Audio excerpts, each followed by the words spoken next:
We're turning to Truth or Fake, our fact-checking segment. Charlotte Hughes is by the big board. Good evening to you, Charlotte. Great to see you. Looking today at an executive order regarding flag burning signed by one Donald J. Trump earlier this week. Tell us more about this.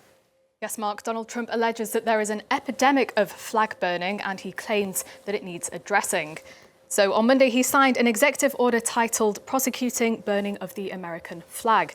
Now, the order seeks to prosecute anyone caught burning an American flag, including terminating and revoking visas for non-Americans, even though flag burning in itself is a protected form of speech under the First Amendment. Let's take a listen to what he said when he signed that order. And what the penalty is going to be, if you burn a flag, you get 1 year in jail. No early exits, no nothing. You get 1 year in jail. If you burn a flag, you get... Now, this wording was also used by the president's communications advisor in this post on X. As you can see, the 1 year claim and a very widely viewed post, as you can see here, 2.1 million hits. And the claim also spread to other social media platforms, such as here on Instagram, as we see again the 1 year claim, Mark. So, can burning the American flag now result in a year behind bars? That's the question we have to put, because obviously this is truth or fake. Well, while it is true, Mark, that the executive order seeks to punish flag burning, it does not assess a penalty for doing so. Although the penalty of a year in prison was a verbal remark Trump made while signing the order, it is not in the text itself.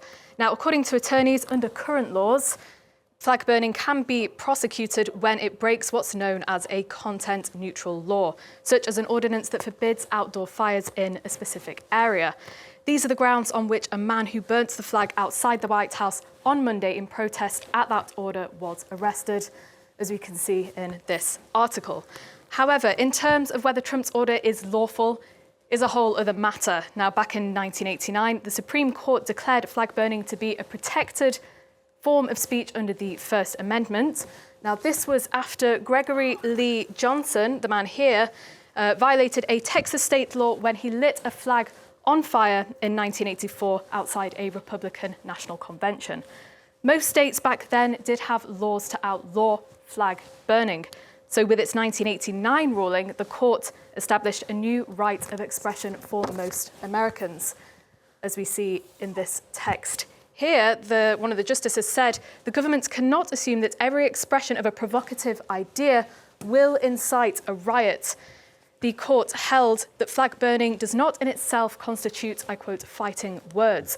Now, in a bid to get around that constitutional protection, Trump's executive order claimed that the court has never held that American flag desecration conducted in a manner that is likely to incite imminent lawless action or that is an action amounting to, quote, fighting words is constitutionally protected, Mark. So according to his order, Trump is aiming to prosecute anyone whose flag burning, he says, does incite violence, even though the Supreme Court rejected this notion when it ruled in Johnson's case back in 1989.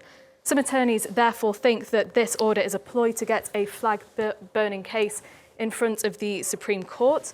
It's not actually clear how the court would respond to such an instance were it to come under their radar, though the court is now significantly more conservative, Mark, than it was back in 1989. Indeed. Trump is able to appoint something like 3 justices to that august body, and thanks for flagging up all those things about the stars and stripes. What about this threat to deny or revoke visas? Tell us about that. Yes, Mark. Now, in terms of the order threatening to deny or revoke visas to non-citizens who burn flags, David Cole, the man here, who was actually one of the attorneys for Gregory Lee Johnson, has underlined that the order fails to acknowledge that the First Amendment protects everyone in the US. Cole says, I quote, "Just as you cannot throw someone in jail for burning the American flag, you can't deport someone for burning an American flag." He goes on to describe the executive order as symbolism and theatre, Mark. Charlotte, thank you very much indeed. That's Charlotte Hughes there with Truth or Fake.